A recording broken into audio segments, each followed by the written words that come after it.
Hi there, it's Larold. Today I'm going to cover how to set up your followers in the most effective and efficient way possible. This will allow you to successfully complete Elite Strike missions in less than 8 hours. You can also complete raid missions in around 2 hours, and it's really just useful to have followers who can get a lot done in a short amount of time. So first off, let me begin with Elite Strike missions. The AP Elite Strike mission is worth a huge amount of artifact power, about 20 billion at rank 55 AK. More importantly, if you're able to complete the Elite Strike mission before the command center has been destroyed, it will reappear at your mission table. You usually have to send out and complete another mission before it'll reappear at the table, although sometimes it pops up immediately after I hand it in. I typically complete Elite Strikes anywhere from 4 to 6 times each time the command center is active. That's 100 billion AP for basically zero effort. So let's get into the nuts and bolts of how to actually set this up. Back when patch 7.3 came along, we gained access to a lot of new follower items to help us tackle the higher difficulty missions that Argus had brought along. There are 5 types of follower items that actually matter, and everything else is basically useless. First and foremost is mission duration reduction. Then there's the trifecta of success chances against hazards, minions, and spells. And last, and least important, but still significant enough to mention, is success chance below 8 hours. There are 3 tiers of quality to each of these items, green, blue, and purple, and it's important to note that while you certainly want all of them to be the highest quality possible, even a green quality piece of Argus champion equipment is stronger than epic pre-Argus champion equipment. There's absolutely no reason to hang on to old follower gear. Even old follower legendaries for missions are just total trash. My go-to setup is 2 mission duration reduction tokens on basically every single one of my followers. These stack with each other, and that's basically how all of the magic happens. For the 3rd slot on each follower, I use a token that corresponds with what that follower counters. To use Lily Stormstout as an example, she counters hazards, so I put a hazard success chance token on her. The Monkey King counters minions, so I put a minion token on him, and so on.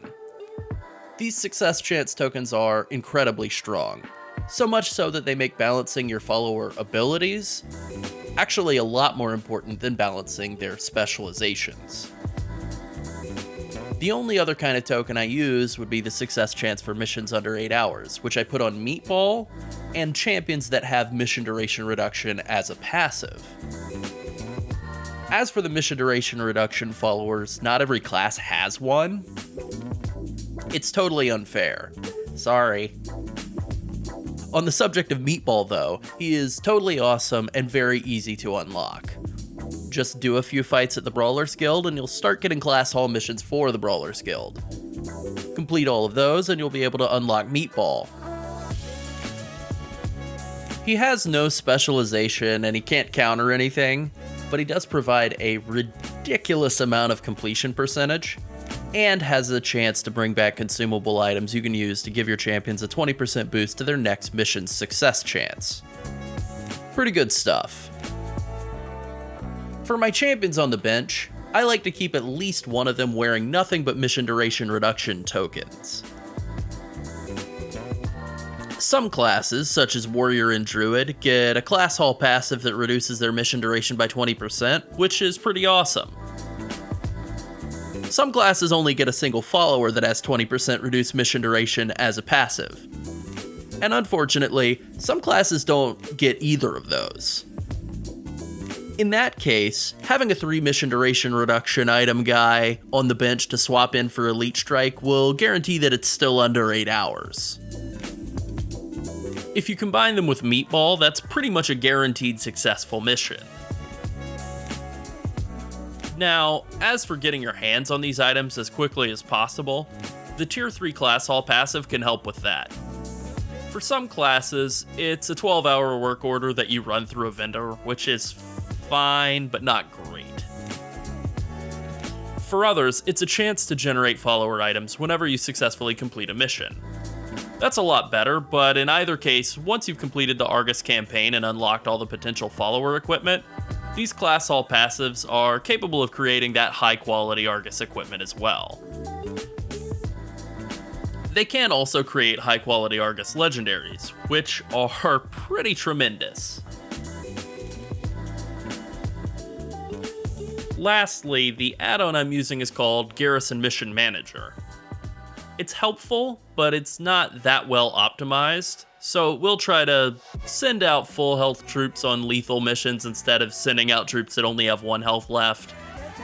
Or if you're at 195% success chance, it'll tack on a troop that gives 70% success chance and is really expensive instead of just a cheapo 15% guy. It also doesn't account for all champion passives, so it might say a mission only has 190% chance of success, but with a slightly different setup, you could actually hit 200%. Again, it is a helpful add-on, really good for eyeballing whether a mission is worth sending out, but you should always double check its work. That about covers it.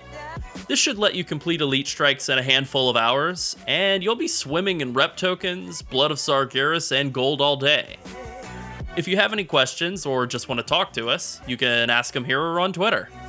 As always, like and subscribe, and thanks for watching. Bye.